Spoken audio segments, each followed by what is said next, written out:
बाबा जी ने कहा अब भी अल्लाह है, हो सकता है। उस चंगेज ने कहा कि उड़ाओ अब इनकी गर्दनें। अभी जल्लाद तीसरी सफ को उड़ाने ही जा रहा था, अचानक चंगेज के हाथ से वो खिलौना नीचे गिरा जो खेल रहा था बैठ करके घोड़े पर। जैसे ही वो खिलौना उठाने के लिए नीचे की तरफ आया, उसका पैर जीन से निकल गया और घोड़ा अचानक बिदक गया, सरकश हो गया और घोड़ा सर पर दौड़ने लगा और ये एक पैर इसका जीन में फंसा हुआ है और सर नीचे जमीन पर है। अब घोड़ा दौड़ता गया, पता नहीं कितने पत्थरों से इस बादशाह का सर टकराता रहा।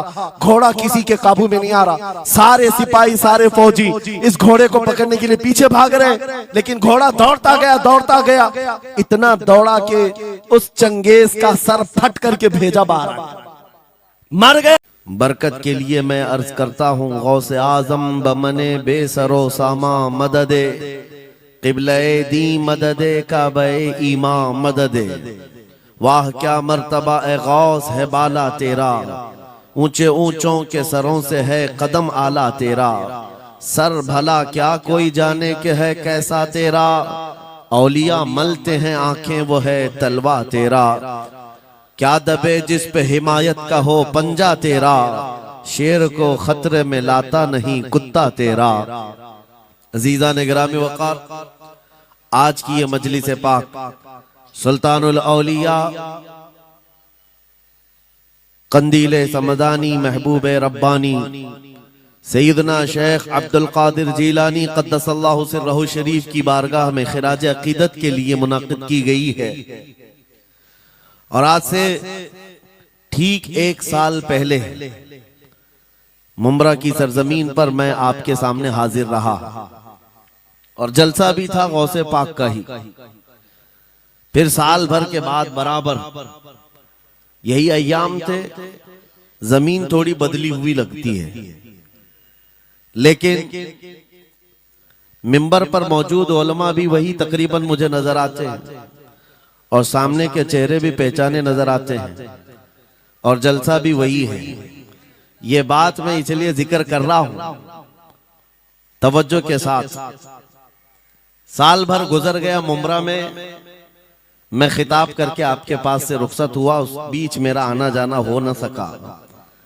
लेकिन इस 1 साल भर की मुद्दत में मुंब्रा वाले में से कोई एक बात भी बता दे, क्या कोई मेरे पिछले बयान से आज बयान करने के बीच का जो साल गुजरा है कोई फसाद हुआ है, या कोई कर्फ्यू लग गई है, या कोई फितना हो गया है, या लोगों में कोई भड़कने वाले मामलात हुए हैं, किसी के पास कोई रिपोर्ट आई है? और अगर नहीं है तो मैं ये बात खास तौर पर डिपार्टमेंट वालों से कह रहा हूं, जिनको हमारा नाम ले लेकर के ही इतना डराया गया है कि जलसा होते ही उनके हाथ पैर अलग अंदाज में रखते हैं, कि उनको ऐसा लगता है कि ये मौलवी आएगा अभी भड़काएगा और मुंब्रा में पूरी आग लग जाएगी। मियां साल भर पहले की रिपोर्ट भी आपके पास है, साल भर पहले भी इसी जगह से खिताब हुआ और आज फिर खिताब करने आए। उनसे मैं कहता हूं कच्चे कान न रखें, अच्छी रिपोर्ट लिया करें, अच्छी रिपोर्ट लिया करें। हम गौसे आजम के दरबार के कुत्ते हैं, हम फितना व फसाद मचाने या आतंक और दहशत फैलाने नहीं आते। हमको जो बोलना होता है वो खुफिया सुरंगों में नहीं, खुले मैदान में बोलते हैं।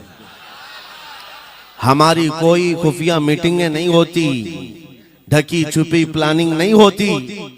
गौसे पाक के दरबार के कुत्ते हैं, खुले आम बोल रहे हैं, इसलिए कि आला हज़रत अजीमुल बरकत इमाम अहले सुन्नत मुजद्दिद वक्त अपने वक्त के अबकरी आलिम दीन है। लेकिन उनका भी हाल ये था कि वो डंके की चोट पर बोलते थे और लिखते थे, और फिर अपनी निस्बत पर ये फख्र भी करते थे कि मेरी किस्मत की कसम खाएं सगाने बगदाद, बगदाद के कुत्ते मेरी किस्मत की कसम खाएंगे। आला हज़रत फरमाते हैं मेरी किस्मत की कसम खाएं सगाने बगदाद, अरे हिंद में रह के भी देता रहूं पहरा तेरा।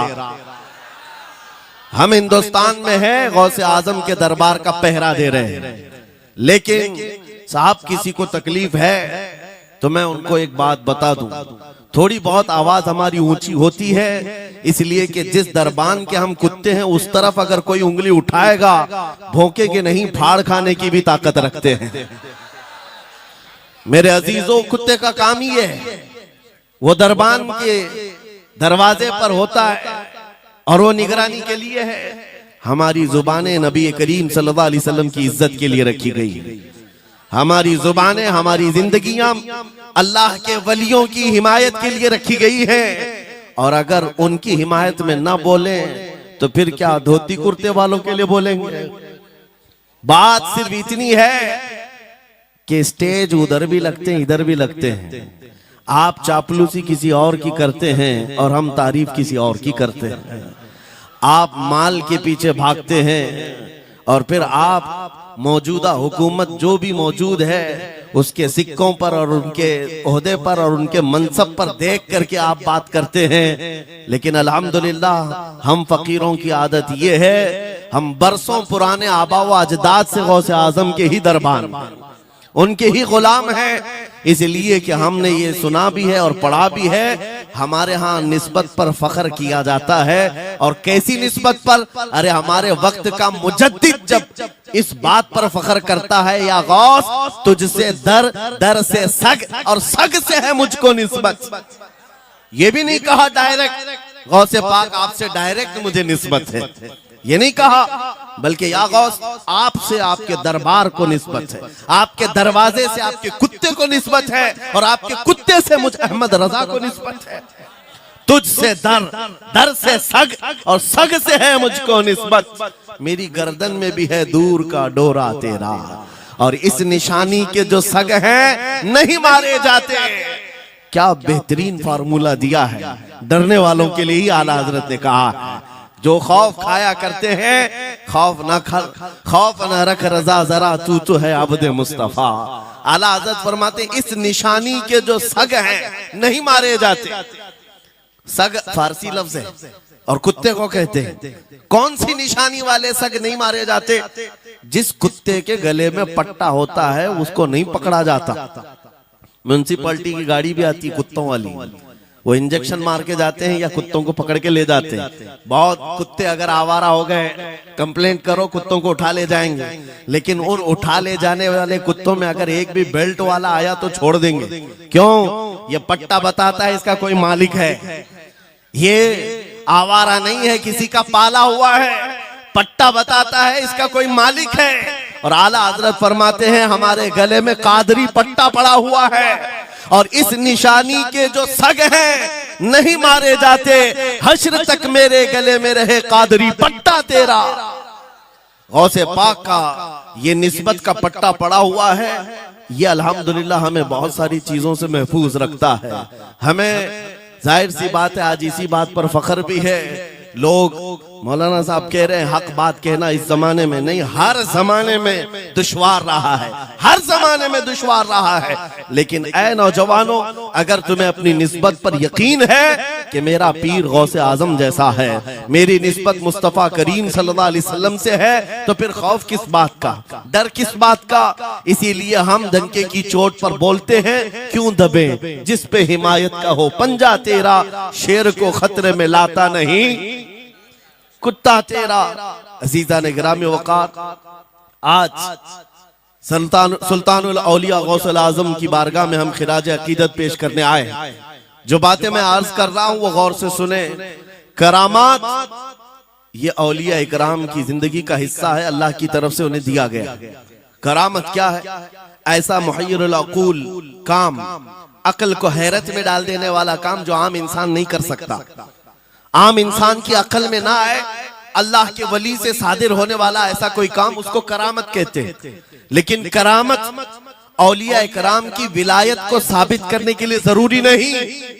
औलिया इकराम की विलायत को साबित करने के लिए करामत नहीं दिखाई जाती, शरीयत पर इस्तिकामत ये विलायत की अलामत है। अगर वो मजबूती के साथ हर जमाने में अपने दीन पर जमा हुआ है, वो अल्लाह का वली है, वो अल्लाह का वली है। आज भी हमारी कौम औलिया को ढूंढने पर लगी हुई है। सुनो, अल्लाह का वली ढूंढना चाहते हो तो ढूंढने के लिए निकलते हैं और पीछे पड़ जाते हैं, देखते हैं ये ठोकर मार करके सोने का सिक्का निकाल सकता है कि नहीं निकाल सकता है।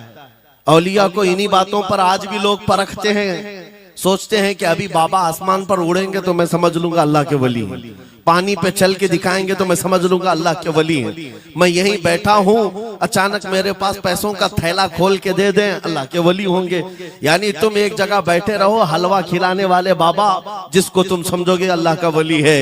मेरे अजीजों, ये जो चीजें तुम समझ बैठे हो अल्लाह के वली के लिए, ये जरूरी नहीं, बल्कि ये देखो कि वो नबी पाक की शरीयत पर कितना कायम है, मेरे नबी के रास्ते पर कितनी मजबूती से जमा हुआ है। मैं आपको पूछता हूँ, सैयदुल शुहदा इमाम अली मकाम इमाम हुसैन आजम से बढ़कर अल्लाह का वली कौन? अल्लाह का वली कौन है? सारे औलिया कराम की निस्बत वहां जाकर खत्म होती है। उस हुसैन आजम को देखे करबला के मैदान में अपने बच्चों की कुर्बानी के सामने भी जमे रहे, डटे रहे, करामत का इजहार नहीं किया, शरीयत पर इस्तिकामत लोगों को दिखाया। दुनिया में जैसी भी आफतें आ जाएं, मुसीबतें आ जाएं, अगर दीने मुस्तफा पर जमा हुआ है, इस्तिकामत के साथ खड़ा हुआ है, वो उसकी सबसे बड़ी विलायत है, वो सबसे बड़ा वली है। अल्लाह का वली वो है जो शरीयत पर जमा हुआ है, डटा हुआ है, कायम है। और करामात औलिया इकराम की जिंदगी का एक छोटा हिस्सा है, छोटा हिस्सा है, और इस्तिकामत ये बहुत बड़ा हिस्सा है। जमे रह जाना किसी बात पर, खौफ ना खाना बातिल ताकतों से, न डरना इन जालिमों से, ये औलिया इकराम की जिंदगी का खास वतीरा है। आज हम सबको जिस चीज की जरूरत है वो करामत की नहीं, इस्तिकामत। करामतें सुनते भी आया, अब करामत से आप ये समझते हैं कि काया पलट जानी चाहिए। लोग आज मजाक भी करते हैं, कुछ वो मॉडर्न ख्याल के डॉक्टरों और प्रोफेसरों के लेक्चर सुन करके पागल जो हो चुके सोशल मीडिया पर, वो भौंकते हैं करामात औलिया पर। क्या अब करामात क्यों नहीं दिखाते अल्लाह के औलिया? ये जो हालात बदले हुए हैं, इन हालात में इनकी करामतों से जमीन क्यों नहीं पलट जाती, जालिमों के मुंह में कीड़े क्यों नहीं पड़ जाते? मेरे अजीजों, पूरी दुनिया करामात से नहीं चलाई जाती, वल्लाह मुसब्बिबुल अस्बाब, असबाब पर रखा है। एक मशहूर जमाना बुजुर्ग हजरत मोहम्मद जाम रहमतुल्लाह अलैह बगदाद के हलाकू के जमाने के थे। हलाकू बादशाह जिसने बस्तियों की बस्तियां वीरान कर डाली और इतने कत्ल कर दिया था, जहां से गुजरता था इंसानों की खोपड़ियां। उसका जब बगदाद पर हमला करने का इरादा हुआ तो बगदाद से कई मील दूर उसका लश्कर लेकर वो पड़ाव किया और अपने 2 सिपाहियों को बगदाद का मुआयना करने के लिए भेजा। और उसकी दहशत तारी थी सब शहरों में, हलाकू अगर आ गया तो हिलाक हो जाएंगे, इसके फौजी सबको बर्बाद कर डालेंगे। हलाकू का नाम सुनते ही लोगों में दहशत तारी होती थी। तो 2 सिपाही 2 फौजी हलाकू के बगदाद मुआयना करने के लिए आए तो लोगों में खलबली मच गई, अब जाएं तो कहां जाएं? तो हजरत मोहम्मद जाम रहमतुल्लाह अलैह एक बुजुर्ग थे, उनके पास लोग दौड़ते हुए आए और वो वजू फरमा रहे थे, उनके हाथ में पानी का कटोरा था और आकर के लोग रोने लगे, हुजूर हलाकू आ गया, बगदाद तबाह कर डालेगा, बगदाद को बर्बाद कर देगा, आप बचा ले, अल्लाह के वली हैं, आप दुआ करें। उन्होंने अपनी कटोरी पलट दी और कहा जाओ, अल्लाह हिफाजत करेगा। रिवायत में मिलता है कि वो 2 सिपाही ढूंढते ढूंढते रह गए, उनको बगदाद नजर ही नहीं आया। कोई बगदाद का न घर दिखा, न महल, न रास्ता, कुछ नहीं। वापस वो अपने बादशाह के पास जाकर कहते हैं हम तो बहुत ढूंढ करके आए, बगदाद मिला ही नहीं। हलाकू ने उन दोनों सिपाहियों को कत्ल कर दिया। कहा कि तुम झूठ बोलते हो, मुझे बगदाद की रोशनी यहां से दिखती है और तुम्हें कैसे नजर नहीं आया? या तो तुम निकम्मे हो या तो फिर मेरे साथ धोखा कर रहे हो। कत्ल कर दिया। दूसरे दिन अपने खास 2 वजीरों को भेजा कि जाओ बगदाद का मुआयना करके आओ, गलियां, वहां की सड़कें और वहां की महल्लात, वहां की इमारतें देख आओ। ये 2 वजीर गए और ढूंढते रहे, जैसे ही वो बगदाद में इंटर हुए, आज फिर लोग हलाकू के इन वजीरों को देखकर दौड़े दौड़े भागते हुए इस अल्लाह के वली के पास आया, हज़रत मोहम्मद जाम। आज फिर रोने लगे, कहा हमारी बीवियां बेवा हो जाएंगी, हमारे बच्चे यतीम हो जाएंगे, सब मारे जाएंगे, आप बचा लें। आज फिर से उन्होंने खटोरी पलट दी, कहा जाओ अल्लाह हिफाजत फरमाएगा। अल्लाह वालों का ये तसर्रुफ है, ये करामात है। वो चाहे तो पूरे लोगों को पोशीदा कर दे जालिमों की नजर से। दूसरे दिन वो वजीर भी ढूंढते रह गए, उनको भी बगदाद नजर नहीं आया, वापस गए। बादशाह के वो बड़े मोतमद लोग थे, कहा कि हम भी गए लेकिन हमको बगदाद नजर नहीं आई। हलाकू को बड़ा ताज्जुब हुआ, ऐसा कैसे हो सकता है, लोकेशन बिल्कुल सही है, हम सामने चंद मील के फासले पर है और इनको बगदाद नजर क्यों नहीं आता।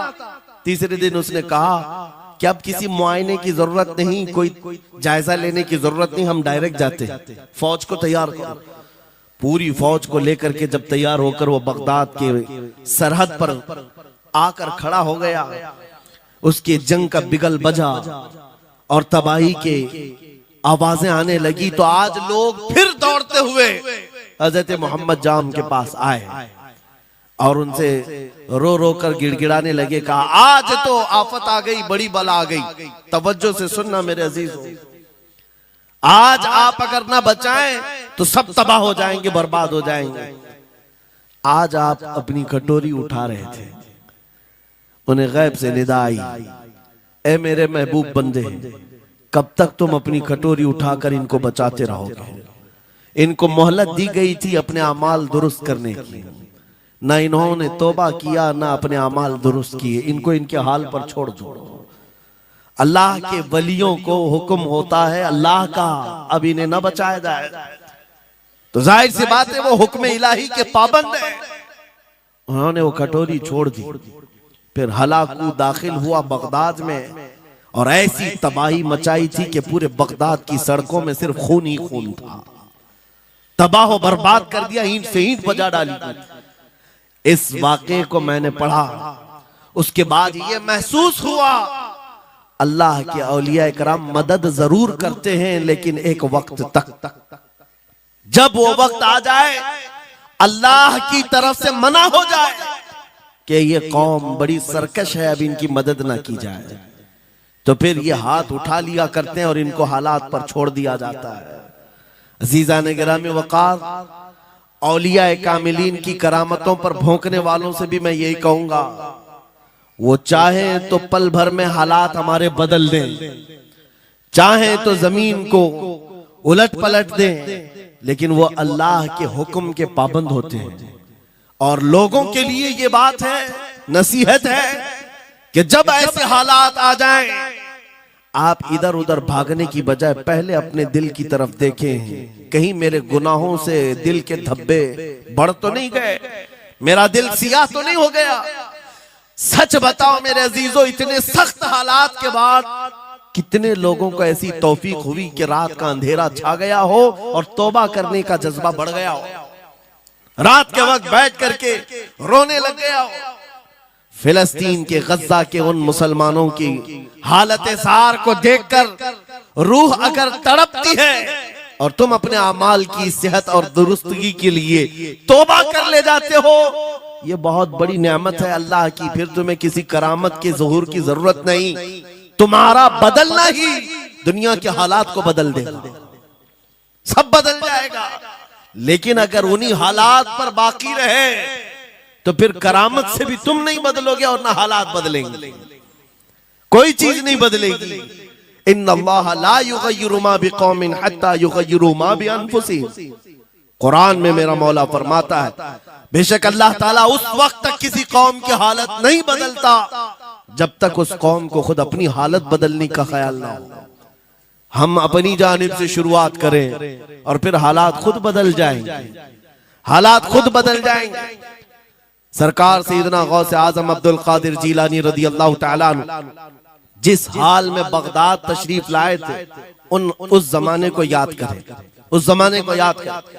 वो ऐसा जमाना था कि उस वक्त हक बोलना एक जुर्म हो गया था, शिया नवाज खलीफा मौजूद थे। हजरत अबू बकर, हजरत उमर का नाम लेने पर भी मस्जिद के दरवाजे पर कोड़े मारे जाते थे। ये वो हालात थे, उलमा की जुबानें गंग थी, बोल नहीं पाते थे। खुतबा क्या देना है वो बिल्कुल स्क्रिप्टेड, जो खलीफा वक्त चाहे बस उतना ही। आज जैसे सऊदियों के यहाँ ये रिवाज है, बादशाह की हिमायत में, और बादशाह जैसा चाहे वैसी मस्जिद का मौलवी भी बोलता रहे। शरीयत क्या कह रही है, मेरे मुस्तफा करीम सल्लल्लाहु ताला अलैहि वसल्लम की तालीमात क्या कह रही है, इससे क्या सरोकार। बस उतनी बातें करो जितनी उनके बादशाह की हिमायत की। ये दौर गौसे आजम के जमाने का भी था।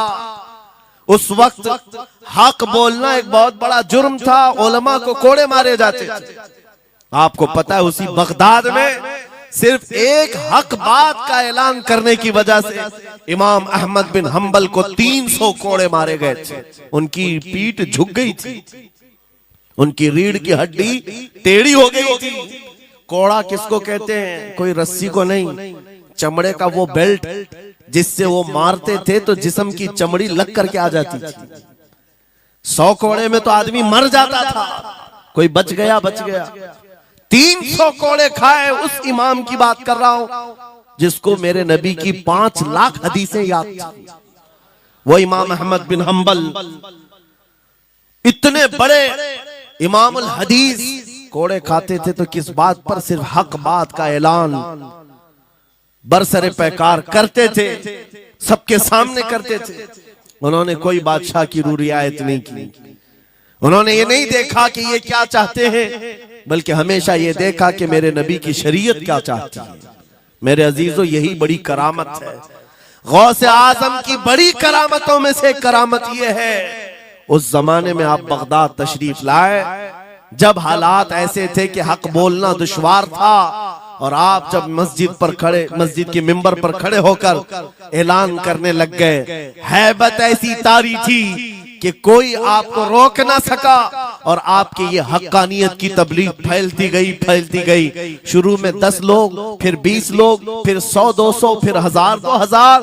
गौसे आजम ने चंद महीनों में जो खुतबात दिए, आपके खुतबात का आलम यह था कि फिर 70,000 का मजमा बराबर सुनने के लिए आया करता। और गौसे आजम का ये खुतबा एक नहीं, हजारों खुतबात हैं। जब जब आप खुतबा देते थे, एक बात याद रखें, जुबान अगर पाक हो और अल्लाह की, नबी पाक की शरीयत ताहिरा बोलती हो, उस जुबान में भला का असर होता है, अल्लाह करीम की तरफ से असर डाला जाता है। हक बात अगर बुलंद आवाज से कहो, ये मत देखो कि मैं कौन हूं, ये देखो कि कलाम किसका है। अल्लाह करीम लोगों के दिलों पर बात डालता है। गौसे आजम की जुबान से निकले हुए कलमात ऐसे हुआ करते, मजमा खत्म होने से पहले पता नहीं कितनों की तो लाशें उठाई जाती थी, कितने तो वहां बेहोश हो जाते। किस बात पर? इतना असर करता दिल पर कि लोग कपड़े फाड़ लेते थे। खुतबे के अंदर, बयान के अंदर ऐसा असर होता कि लोग बैठे बैठे मदहोश हो जाते, कोई जोश हाल में कपड़े फाड़ डालते। रिवायात में बताया गया कोई एक मजमा भी ऐसा नहीं जिसमें हुजूर गौसे पाक की तकरीर के बाद जनाजा ना उठाया गया। हर खिताबत के बाद, और बोलते क्या थे, हैरत की बात है मेरे अजीजों। आज बाज लोग ये कहते हैं, हम भी बहुत सारी चीजें बयान कर रहे हैं, मैं अपने लिए भी नसीहत और सारे उलमा के लिए भी कहता हूं। लोगों के पल्ले नहीं पड़ती, लोगों के कानों में नहीं जाती। ये जुमा में आते हैं, सोते रहते हैं, जब इमाम खड़ा होता है नमाज के लिए तो ये झटका लेकर के खड़े होते हैं, बयान यूं ही चला जाता है। मेरे अजीजों, 2 चीजों की पाबंदी जरूरी है। मैंने पढ़ा था इमाम अहमद बिन हंबल नहीं, हजरत सुफियान सौरी रदी अल्लाह ताला, हजरत सुफियान सौरी नसीहत कर रहे थे, और जब वो नसीहत करते तो लोग रो पड़ते थे, आखिरत को याद करते, कब्र की होलनाकियों का तज़किरा करते तो लोग रोने लगते थे। एक बंदा था, वो मजलिस में आया करता और खामोश बैठता, और उस पर कुछ भी असर नहीं। एक दिन उसने पकड़ करके पूछा हजरत सुफियान से, आप जब बयान करते तो लोग धाड़े मार मार कर रोते हैं, मुझे तो कुछ नहीं होता, मैं तो ऐसे ही बैठा रहता हूं। आपने क्या फरमाया? आपने ये नहीं फरमाया कि तू बदतमीज है, तू बदमाश है, तू बद अमल है। फरमाया दो में से एक खराबी हो सकती है, या मेरा दिल खराब होगा या तेरा दिल खराब होगा। इसलिए कि मैं बात रसूलुल्लाह की कर रहा हूं, इसमें असर तो होगा ही। दो में से कोई एक खराब होगा, ये नहीं फरमाया कि तू ही खराब। यहां पर हमारे लिए नसीहत है, बोलने वाली जुबान पाक हो और लुकमा हलाल का जाता हो, अल्लाह असर जरूर पैदा फरमाता है। सरकार गौसे पाक रदी अल्लाह ताला अन्हु मिंबर पर खड़े होकर बयान कर रहे हैं। क्या बयान कर रहे हैं सुने। एक दिन आप हजरत अब्दुल जब्बार को बैठाए, अपने बेटे को, वो बयान करते रहे। उसके बाद उतर कर क्या कहा, अब्बा जान आप जो बयान करते हैं उसमें जो रिक्कत तारी होती है वो मेरे बयान में नहीं होती, आप बयान करें। गौसे पाक मिंबर पर खड़े हो गए और सुनो, 70,000 का मजमा है। गौसे पाक की तकरीर क्या है, डायरेक्ट शुरू फरमाते गौसे पाक, ऐ लोगों मेरे घर में आज एक बड़ा हादसा हो गया। अपने घर का वाकया बयान कर रहे, मेरे घर में आज एक अजीब हादसा हो गया। अब्दुल जब्बार की माँ यानी अपनी बीवी के बारे में कह रहे हैं, उनके बेटे हजरत अब्दुल जब्बार कहते हैं, अब्दुल जब्बार की माँ मेरे लिए दही मट्टी की हांडी में जमा कर रखी हुई थी, एक छीके से लटकाई हुई। गर्मियों के दिन थे, आज मेरी भी ख्वाहिश थी दही खाने की। मैं घर पहुंचा दोपहर के वक्त, दही की हांडी मेरी बीवी ने उठा करके दस्तरखान पर रखा था। मेरे पहुंचने से पहले ही एक बिल्ला आया घर में और पांव से झपटा मारा, वो दही का मटका गिर गया, टूट गया और दही पूरा जमीन पर बह गया। न माँ खा सका न मेरी बीवी खा सकी। इतना बयान करना था कि लोग ठाड़े मारकर रोने लग गए, कपड़े फाड़ने लग गए। लोगों के अंदर जोश हाल से कैफियत बदल गई। मेरे अजीजों, कोई अपने घर का वाकया बयान कर रहा हो कि दही की हांडी फट गई, दही बह गया, इसमें कौन सी ऐसी बात है रोने की? ये हमारे और तुम्हारे लिए हो सकता है। गौसे आजम का मजमा भी अहले दिल का हुआ करता था, वो बसीरत वाले लोग बैठते थे। गौसे पाक क्या बयान कर रहे थे? गौसे पाक के बयान का मतलब ये नहीं है कि अब्दुल उनकी बीवी दही की हांडी जमाई थी और उनके लिए खाने का इंतजार कर रही थी।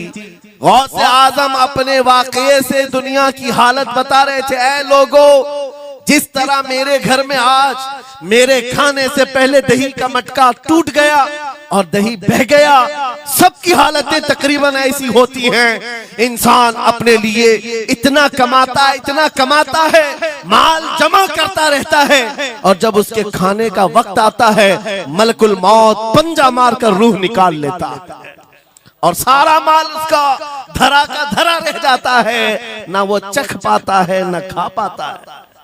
गौसे पाक रज़ी अल्लाह ताला अन्हु ये दुनिया की हालात बता रहे थे। और मेरे अजीजों, आज भी वही हालात हैं हमारे, आज भी वही हालात हैं। हमने कमाने के लिए अपनी सेहत गंवा दी, रात नहीं देखा, दिन नहीं देखा, दौड़ते रहे माल हासिल करने के लिए। इतना जमा कर लूं, इतना जमा कर लूं, इतना जमा कर लिया, जब तक तो सेहत बिगड़ गई, शुगर भी आ गई, बीपी भी आ गई और ऐसी बीमारियां लग गई कि अब इनको ठीक करने के लिए जितना जमा किया था खर्चा करते रहो। शेख सादी रहमतुल्लाह अलैह फरमाते हैं, ये दो कामों में तो इंसान की पूरी जिंदगी खत्म होती है। पहले कमाने के लिए सेहत गंवाता है और फिर सेहत बचाने के लिए माल गंवाता है। ये दो चीजों में गौसे पाक रज़ी अल्लाह ताला अन्हु की नसीहत यही थी कि इतना जमा कर ले जाते हो, इतना जमा करते हो कि फिर जब खाने का वक्त आता है तो मियाँ ऐसे हालात होते हैं कि नमक भी नहीं खा पाते, शक्कर भी नहीं खा पाते। दूसरी बातें तो छोड़ो, शुगर वाले शक्कर नहीं चख पाते, बीपी वाले नमक नहीं चख पाते। अरे ये बड़ी छोटी चीजें हैं और माल देखो तो करोड़ों का है, अरबों का है, अरबों का माल पड़ा हुआ है, नमक नहीं चख पाते, शक्कर नहीं खा पाते। किसके लिए जमा किया था? और थोड़ी और बड़ी बीमारी हो गई तो पानी भी नहीं पी पाते, डायलिसिस चल रहा है, किडनी खराब है।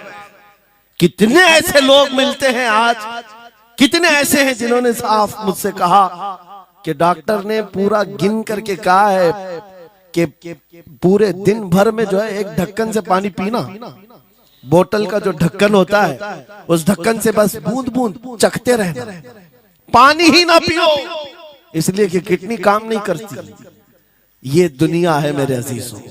हमने अपनी सेहत गंवा दी, पूरी की पूरी सेहत गंवा दी इसको हासिल करने के लिए। इसी को मेरे इमाम अहले सुन्नत फाजिल बरेलवी ने कहा था, शहद दिखाए जहर पिलाए, कातिल डायन शोहर कुछ, इस मुर्दार पे क्या ललचाए, दुनिया देखी भाली। लेकिन समझ में किसी को नहीं आता, उस वक्त समझ में आने लगता है जब जाने का वक्त होता है। जाने के वक्त हालात ऐसे होते हैं, मैं अक्सर अपने टूर में देखता हूँ, उमरा पे जाते हैं, बगदाद पे जाते हैं, खूब आयश से रहते हैं, सबको पता रहता है प्लेन में सिर्फ 30 किलो का अलाउड है, लेकिन मार्केट में जाते हैं तो उनको कुछ खबर नहीं होती, सब खरीद रहे होते हैं। हो जाएगा, खरीद करके लाकर रूम में भर दिए, और आज शाम में जाना है तो ठोस रहे हैं इस बैग में उस बैग में नहीं घुसा, और उसके बाद फिर एयरपोर्ट पहुंचे तो कभी इसको रिक्वेस्ट कभी उसको रिक्वेस्ट, थोड़ा हमारा भी ले लो, थोड़ा हमारा भी ले लो। अरे वहां सबका 30 है, कोई लेने को तैयार नहीं। फिर खरीदा हुआ वहीं छोड़ करके हसरत भरी निगाह से देखते जाते हैं, किसी की खजूर छूटी हुई है, किसी के मुसल्ले छूटे हुए हैं, किसी के कपड़े छूटे हुए हैं। हर बार हम एयरपोर्ट पे देखते हैं, छोड़ करके जा रहे होते हैं, बड़ी हसरत से देखते हैं। मेरे अजीजों, ये कोई लतीफा नहीं, सेम यही हालात जब दुनिया से जा रहा होता है एक इंसान, मरने से पहले उसकी आंखें फटी रह जाती हैं। क्यों कहा गया है मरने के वक्त सबसे पहले उसकी आंखें बंद कर दो? क्योंकि वो अपना माल देख रहा होता है, अपनी औलाद देख रहा होता है, अपना घर बार देख रहा होता है। मैंने इसको बनाया था, इस तरह से कमाया था, इस तरह से इसको पाला था, ये सब देखता रह जाता है। उनमें से किसी चीज को उठा भी नहीं पाता, ले नहीं जा सकता, यहाँ तक कि ऐसी हालत होती है खुद जा भी नहीं पाता, दूसरों के कंधों पर सवार होकर जाना पड़ता है। ये दुनिया की हकीकत। गौसे पाक की तालीमात अगर पढ़ते रह जाओ मेरे अजीजों, तसव्वुफ का एक ऐसा किला है, गौसे पाक की तालीमात काफी है तुम्हें तौबा करने के लिए, दुनिया में दिल लगाने के लिए और उससे दिल हटाने के लिए। गौसे पाक की तालीमात काफी है। आपने फरमाया था दुनिया में ऐसे रहो जैसे कश्ती समंदर में चलती, कश्ती समंदर में चलती है, यानी पूरे भरे हुए मौजों के पानी पर कश्ती चल रही है, लेकिन उसका कुछ बिगड़ता नहीं है। हाँ, अगर पानी कश्ती के अंदर आ गया तो फिर कश्ती के लिए खतरा है, डूब जाएगी।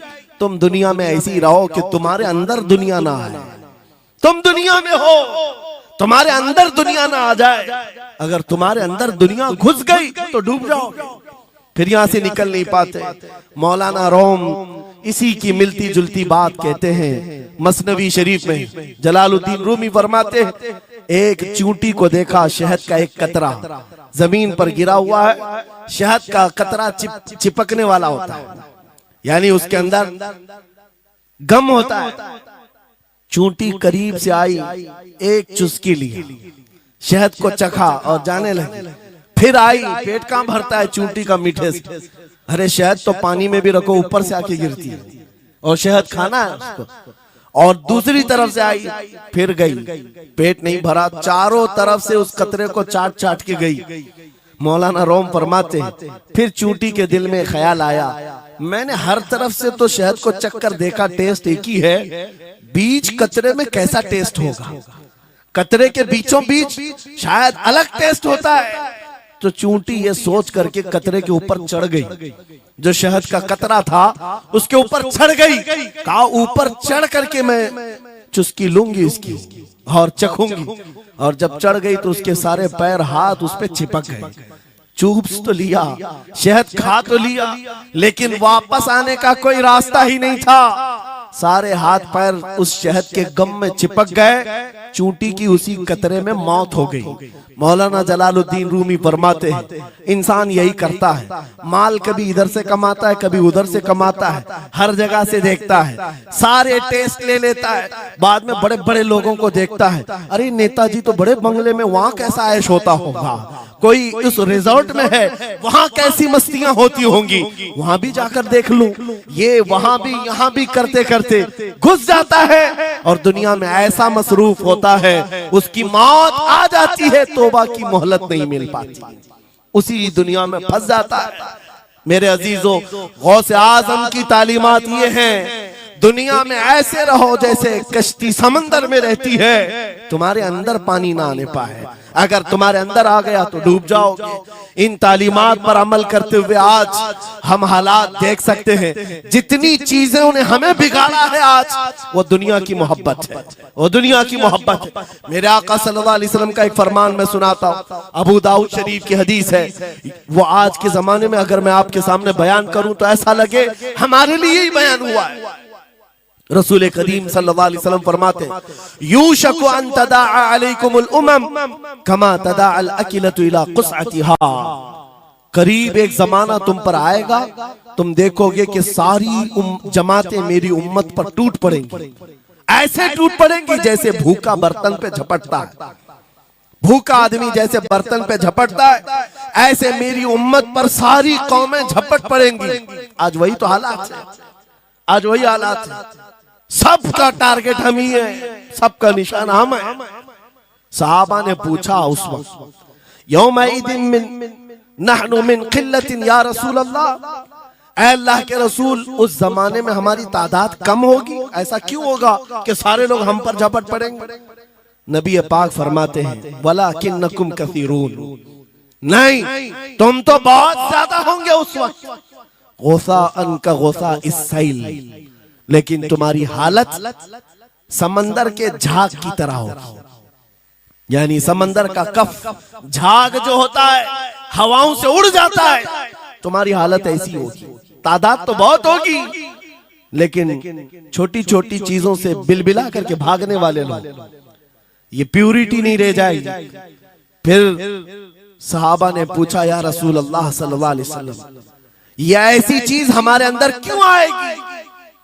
मेरे आका फरमाते हैं, वजह दो ही होगी, दो चीजें जब तुम्हारे दिल के अंदर आ जाए तो अल्लाह ताला तुम्हारे दिलों से, तुम्हारे दिलों के ऊपर काफिरों का, दुश्मनों का रौब डाल देगा, तुम डरते डरते जीने लग जाओगे, खौफ के आलम में जीने लग जाओगे। वो दो चीजें क्या है? मेरे आका फरमाते हैं, हुब्बुद दुनिया व कराहियतुल मौत, दुनिया से बेइंतहा मोहब्बत करने लगोगे और मौत से भागने लगोगे, मौत से तुम्हें नफरत हो जाएगी, डरने लग जाओगे। ये दो चीजें जब तुम्हारे अंदर आ जाए, तुम्हारे दिलों पर काफिरों का रौब डाल दिया जाएगा, दुश्मनों का खौफ डाल दिया जाएगा। क्या ये दो चीजें आज हमारे अंदर आ गई? है नौजवान, दुनिया में ऐसे मस्त हो गए, हर एक को अपनी मसलहत है, मेरी दुकान कैसे चलेगी, मेरा बिजनेस कैसे चलेगा। मौलाना तो तकरीर करते हैं, ये बोलते हैं इनको कुछ हो गया, हमारे बच्चों का क्या होगा।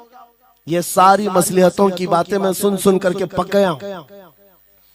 बहुत सारे लोगों को तो ये लगता है इनके साथ मत बैठो, वरना कल को पकड़ के ले जाएंगे तो तुम्हारा भी नाम आ जाएगा। बहुत सारे स्टेज पर उलमा के हालात पर अभी तो चल रहा है, जिस दिन कोई टारगेट पर आए इधर उधर बैठने से भी डरने लगे। इनके ऊपर इतने केस हैं, बाजू बैठने वालों की भी हालत खराब हो जाएगी, हमारा भी नाम ना आ जाए। मेरे अजीजों, ये सब गीदड़ भपकियां हैं, तुम्हारे ईमान का इम्तिहान। मैं तो यही कहता हूं, हमारे साथ कोई मामला नहीं। वही बात मैं कहता हूं जो अकबर इलाहाबादी ने कहा था, रकीबों ने रिपोर्ट लिखवाई है जा जा के थाने में कि अकबर नाम लेता है खुदा का इस जमाने में। यही रिपोर्ट लिखवाते हैं जा जा करके। हमारी भी जहां रिपोर्ट लिखी हुई होगी, बात यही होगी कि ये रसूलुल्लाह का नाम लेता है और उनके नाम पर लोगों को बात करता है, यही रिपोर्ट होगी। और इस बारे में हम कभी डरते नहीं। मैं आपको बताऊं, उत्तर प्रदेश में वहां के हालात तो पता है, बिल्डोजर की हुकूमत चलती है। लेकिन मेरे अजीजों, एक मौलाना साहब ने कहा, आपके साथ जलसे में बैठकर मैं लब्बैक लब्बैक के नारे लगा रहा था, दूसरे दिन मुझे थाने बुला लिया और फिर मुझे बहुत ज्यादा मामला तो हो गए, कहा कि मौलाना तुम ही नारे लगा रहे थे।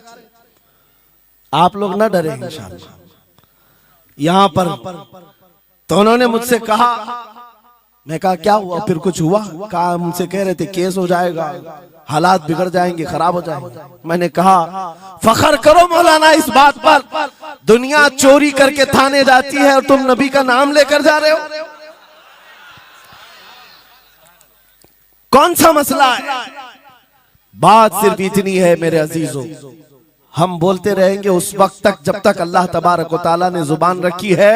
नबी पाक की अजमत और नबी पाक की शरीयत और औलियाए उम्मत की मिदहत बयान करना जुर्म है। यह जुर्म हम 1000 बार करें, अगर ये जुर्म है 1000 बार करें, बल्कि हम दार पर भी, फांसी के फंदे पर भी ये जुर्म करेंगे, क्योंकि हमारे असलाफ ने हमें ये बताया है जो जान मांगो तो जान दे दें, जो माल मांगो तो माल दे दें, मगर ये हमसे कभी ना होगा नबी का जाहो जलाल दे दे।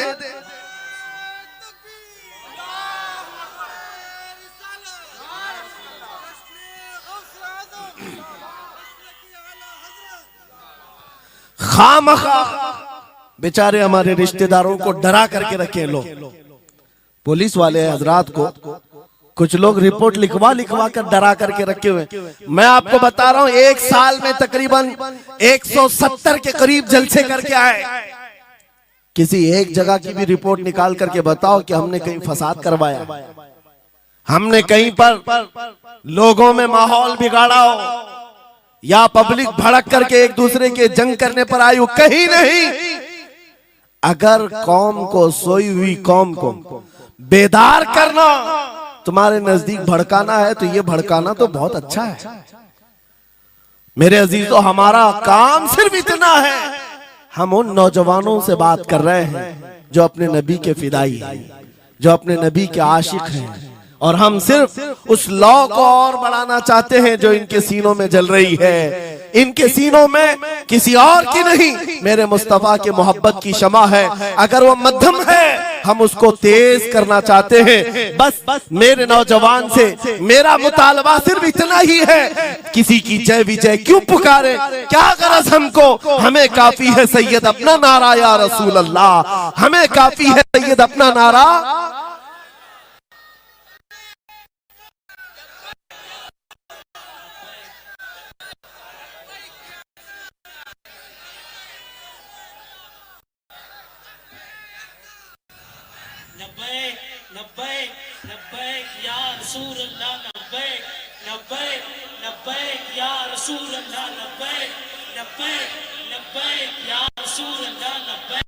तवज्जो, मुझे बताओ, मैं तो दूसरे वाकयात बयान कर रहा हूं, यहाँ आपके यहाँ करंट सिचुएशन, यहाँ लोग बैठे हुए भी हैं, रिपोर्टर भी होंगे और हजरात को देख रहे होंगे। मुझे मैंने अभी बयान में कौन सा भड़काया, ये जो कह रहे हैं अपने नबी को पुकार रहे हैं। मेरे अजीजों, तुम्हारे इन नारों से असल बात ये है, दुनिया को ये लगने लगा है ये जिसके गुलाम है उसके पूरे होने लग गए, तो फिर अच्छे अच्छों की कुर्सियां हिलने लग सकती हैं।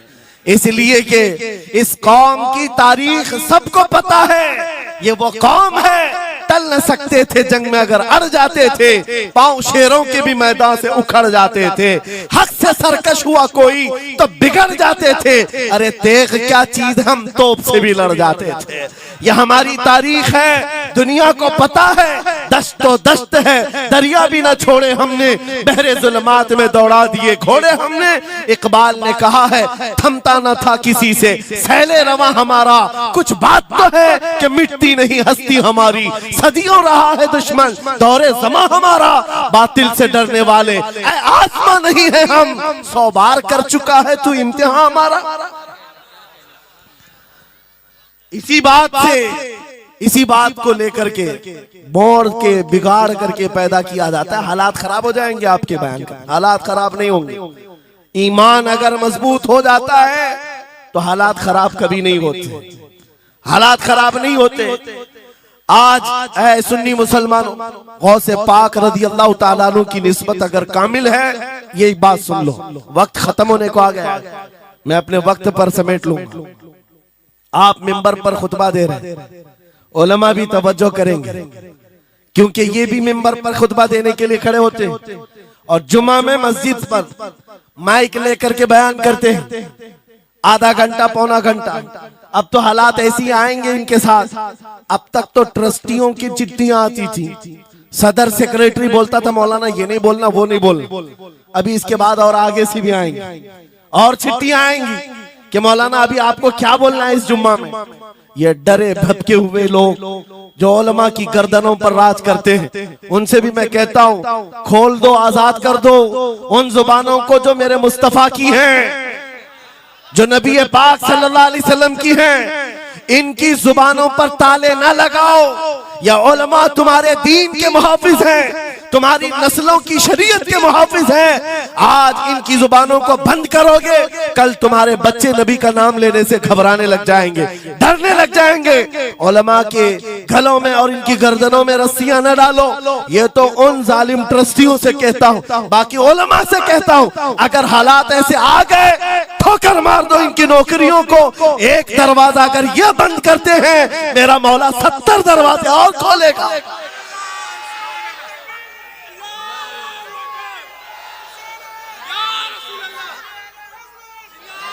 सुनो, गौसे पाक रज़ी अल्लाह ताला अन्हु किस बात से डरते थे? गौसे पाक का खुतबा बयान करने वाले मौलवी हजरात, उलमा सुने, गौसे पाक किससे डरते थे? उनको डराने वाला कोई ट्रस्टी था, कोई हाकिम था? बल्कि हालात ऐसे थे, एक बार खिताब कर रहे हैं मजमे में, बहुत बड़ा मजमा है, खिताब के बीच दरमियान अभी वाज हो रहा है, एक काला सांप गिर गया आपके कंधे पर।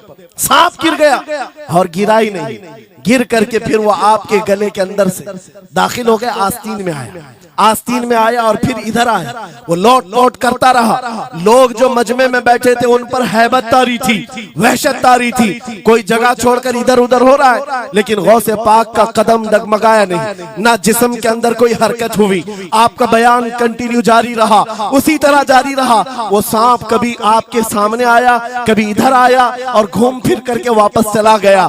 बयान आपका मुकम्मल हुआ। लोग खड़े हुए पूछते रहे, या सुल्तान अल औलिया सय्यदी शेख अब्दुल कादिर जिलानी, आपके साथ ये जो माजरा हुआ, ये सांप इतना खतरनाक था, देख करके हैबत तारी थी और आप अपना बयान कंटिन्यू जारी रखे हुए थे, ये क्या माजरा है? गौसे पाक फरमाते हैं, वो सांप तो मुझसे कह रहा था, ऐ अब्दुल कादिर, तुझसे पहले 70 औलिया को भी मैंने ऐसे ही आजमाया है, 70 उलमा को मैंने ऐसे ही आजमाया है और आजमा कर चला गया। गौसे पाक क्या फरमाते सुनो, ऐ लोगों, तुम मुझसे पूछ रहे उससे डरता था या नहीं डरता था? बात सिर्फ इतनी है, मैं उस कादिर का बंदा अब्दुल कादिर हूं, उस कादिर का बंदा अब्दुल कादिर हूं। मेरे उसकी कुदरत पर ऐसा यकीन है, अगर मौला ने मेरी मौत लिखी है तो ये काले सांप से क्या, चूंटी से भी हो सकती है। और अगर मौत नहीं लिखी, इस तरह के 1000 सांप मेरे गले में आए, मेरी मौत नहीं आ सकती। मेरा उसकी कुदरत पर यकीन कामिल है, इसलिए मैं उसका बयान कंटिन्यू रखा, जारी रखा। आज मैं यही कहता हूं, ऐ सुन्नी मुसलमानों और इन उलमा से भी, अगर हमारी मौत लिखी है, छोटे से हादसे से भी हो सकती है, और अगर नहीं है तो वक्त का प्राइम मिनिस्टर भी तुम्हारी गर्दन पर पैर रखे, मौत नहीं आ सकती, क्योंकि कादिर मुतलक मेरा रब्बुल आलमीन है। वक्त का बादशाह भी तुम्हारी गर्दन पर तलवार रखे, नहीं आ सकती। आपको पता है चंगेज की तारीख? चंगेज एक जालिम बादशाह गुजरा, बहुत बड़ा जालिम, जिसके सर पर 50 लाख लोगों के कत्ल का इल्जाम है। 50 लाख इंसानों का कत्ल मामूली है? उस जमाने का चंगेज, और वो मुल्क के मुल्क फतह करते हुए निकला था। एक जमाना ऐसा था मेरे अजीज, घोड़े पर बैठा हुआ चंगेज कुछ लोगों को, मुसलमानों को गिरफ्तार करके मैदान में खड़ा किया है और जल्लाद को बुलाया कि एक साथ सबकी गर्दनें उड़ाने लग जाओ। वो कितने लोग थे? 3 सफों में खड़ा किए हुए थे लोगों को जिनका कत्ल होना था। लाइन से खड़े हुए हैं, सब अपनी अपनी बारी का इंतजार कर रहे हैं। जल्लाद तलवार लेकर आया और जब पहली सफ वालों को कत्ल करने लगा, वो गर्दनें उड़ा रहा था। एक बूढ़े मियाँ पहली सफ में खड़े थे, वो जल्दी से दूसरी सफ में चले, पीछे वाली सफ में गए।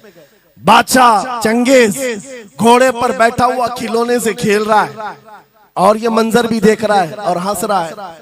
बूढ़ा यहाँ से उधर चला गया, पहली सफ का काम तमाम, पूरे कत्ल हो गए। दूसरी सफ में जब कत्ल का ऑर्डर आया तो जल्लाद फिर गर्दनें उड़ाने लगा। दूसरी सफ, दूसरी लाइन को कत्ल करने लगा जल्लाद। ये बूढ़े बाबा जो है तीसरी सफ में चले, पीछे और एक सफ थी, यहां से बचकर तीसरे में चले गए। दूसरी सफ भी उड़ गई। उसके बाद बादशाह चंगेज कहा मार करके कहने लगा, बाबा जी अब तो इसके पीछे कोई सफ नहीं, ये तीसरी थी, अब कहां जाओगे? बूढ़े मियां ने सर झुकाकर कहा, अब भी मेरा अल्लाह है। ये यकीन होता है, जहां तक बचना है बच लेंगे, और जब नहीं है, बाबा जी ने कहा अब भी अल्लाह है। हो सकता है उस चंगेज ने कहा कि उड़ाओ अब इनकी गर्दनें। अभी जल्लाद तीसरी सफ को उड़ाने ही जा रहा था, अचानक चंगेज के हाथ से वो खिलौना नीचे गिरा, जो खेल रहा था बैठ करके घोड़े पर। जैसे ही वो खिलौना उठाने के लिए नीचे की तरफ आया, उसका पैर जीन से निकल गया और घोड़ा अचानक बिदक गया, सरकश हो गया और घोड़ा सर पर दौड़ने लगा। और ये एक पैर इसका जीन में फंसा हुआ है और सर नीचे जमीन पर है। अब घोड़ा दौड़ता गया, पता नहीं कितने पत्थरों से इस बादशाह का सर टकराता रहा। घोड़ा किसी के काबू में नहीं आ रहा। सारे सिपाही, सारे फौजी इस घोड़े को पकड़ने के लिए पीछे भाग रहे, लेकिन घोड़ा दौड़ता गया, इतना दौड़ा कि उस चंगेज का सर फट करके भेजा बाहर, मर गया। बहुत दूर जाकर के घोड़ा एक जगह रुका। बादशाह की मौत का ऐलान इतना बड़ा था, सारे सिपाही, सारे फौज बादशाह को लेने के लिए हाजिर आए। मियां पूरी सल्तनत तहबतह हो गई, हुकूमत बदल गई, सब खत्म हो गया। और जो कैदी थे वो आजाद होकर जाने लगे। वो बूढ़े मियां कहते हैं बाकी लोगों से, क्या मैं नहीं कहता था अल्लाह अब भी हमारे साथ है? मेरे अजीजों, एक बात याद रखो, हमारे लिए दुनिया द एंड नहीं कर सकती जब तक मेरा मौला ना चाहे, अल्लाह ना चाहे। आज लोगों को ये लगता है, मुझे वैसी भी बात बताया गया कि यहाँ पर मुमरा की आपकी घनी आबादी, फिलिस्तीन के मामला पर कुछ बोलेंगे यहाँ पर भड़क जाएंगे। मेरे अजीजों, इतने भड़कने की जरूरत नहीं, तुम यहाँ भड़कोगे तो फिलिस्तीन पहुंच भी नहीं पाओगे। बात यह है, हम बोलेंगे जरूर जुल्म के खिलाफ और हक के लिए, चाहे जैसी भी हालात हो। अगर किसी को बुरा लगता है इजराइल जालिम है, तो मैं 100 बार कहूंगा वो जालिम है, जालिम है, जालिम है। उनकी कोई हिमायत करने के लिए हम नहीं है, लेकिन एक बात आपको मैं जरूर बताना चाहता हूं, गौसे पाक का मसला कि ये है, सुल्तानुल औलिया गौसुल आजम की निस्बत के साथ आप अपनी शरीयत पर कायम रहें और अपने ईमान पर डटे रहें और तौबा व इस्तिग़फ़ार के बाद अपने हालात बदल लें। और उन गरीब मुसलमानों को देखकर जो कत्ल हो गए और उनके टुकड़े हो गए, ये मत समझना कि इस्लाम खत्म हो गया।